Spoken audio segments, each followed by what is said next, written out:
Hello, friends. Hello. It is another Monday, and I am Yolanda.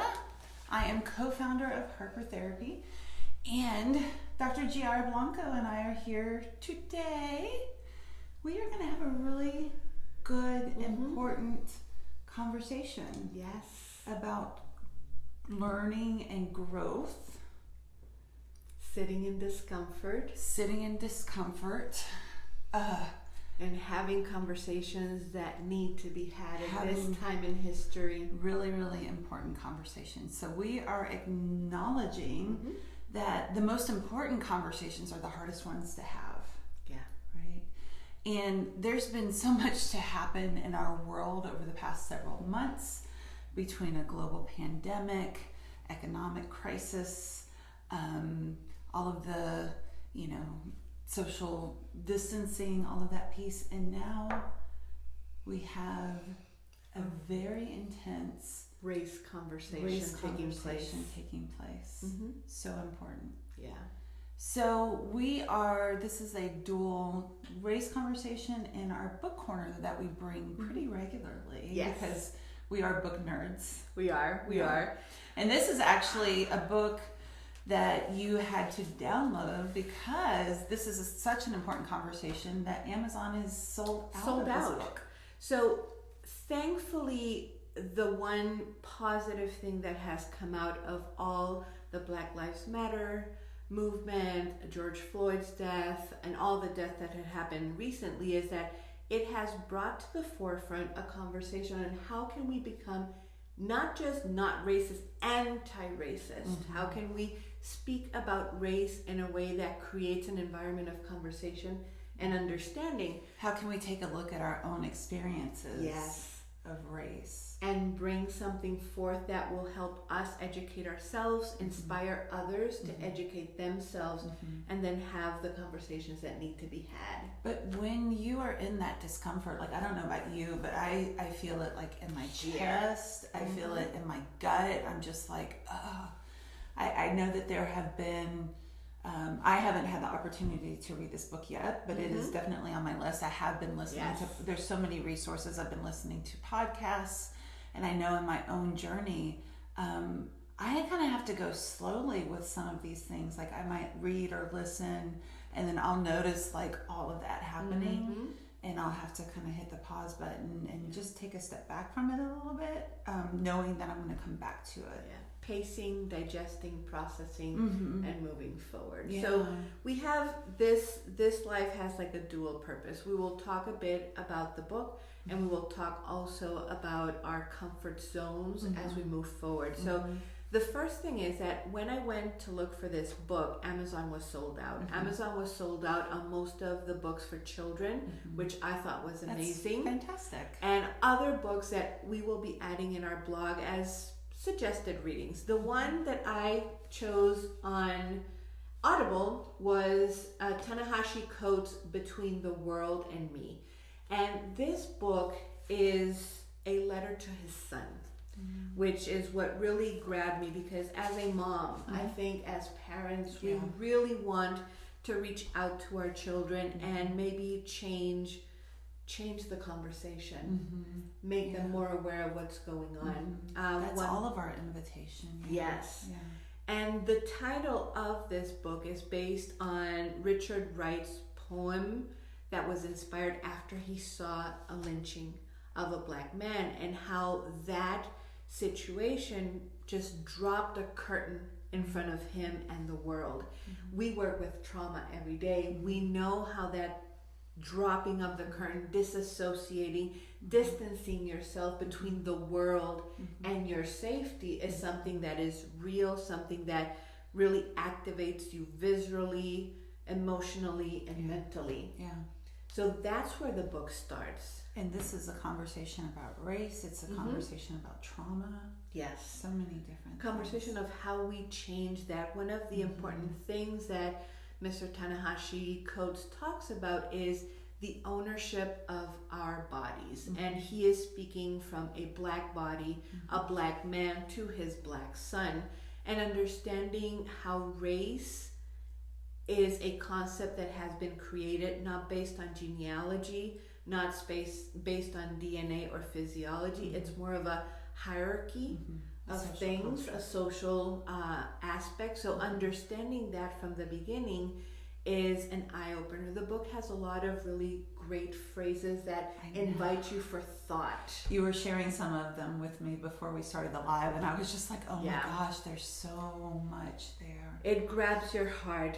One of the things that, and I'm going to read it verbatim from him, is race is the child of racism, not the father.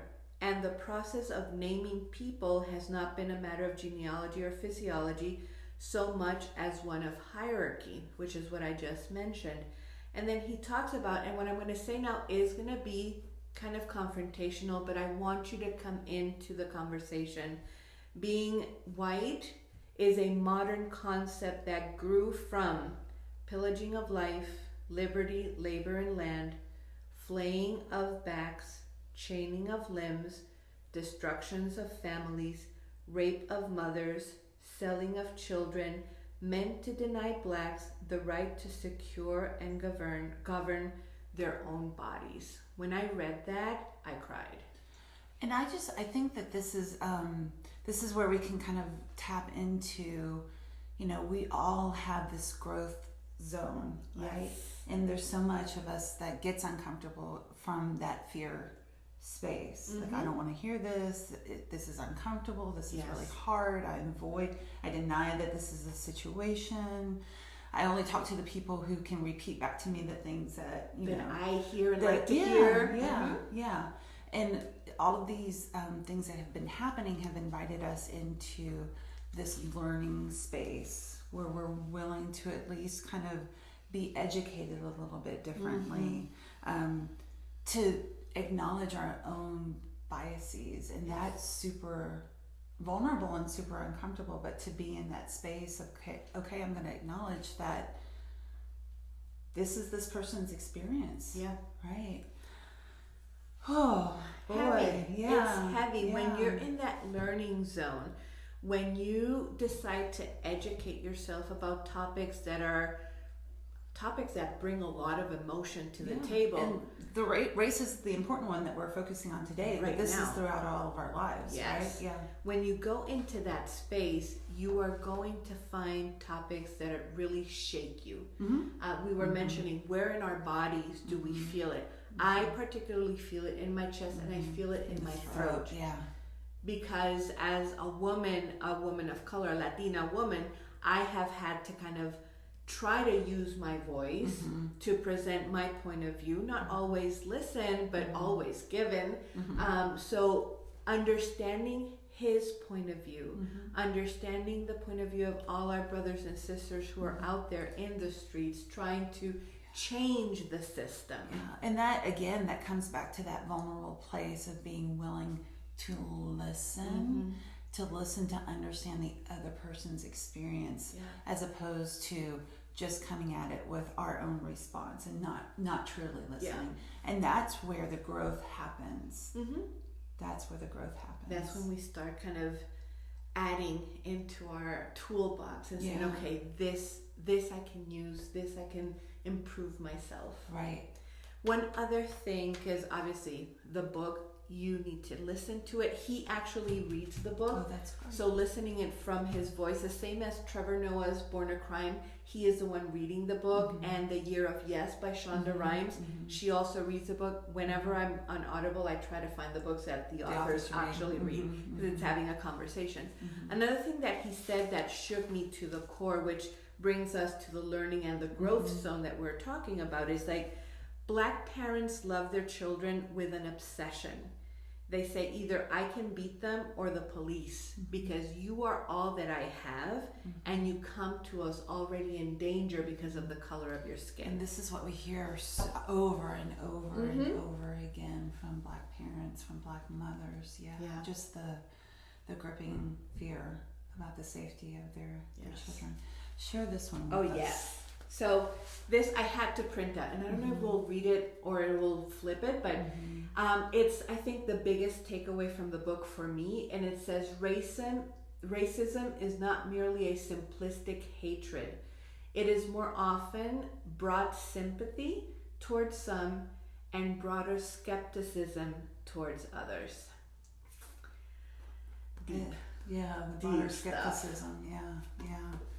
So, thank you for sharing this really, really powerful book corner and opportunity for growth in exploring the hard edges and the discomfort for ourselves, whether that's the important conversation of race, whatever that growth phase is. If you would like some support and leaning into the things that are uncomfortable in your life, and this I think the discomfort, I think what really happens is that plays out most in our relationships. Yes.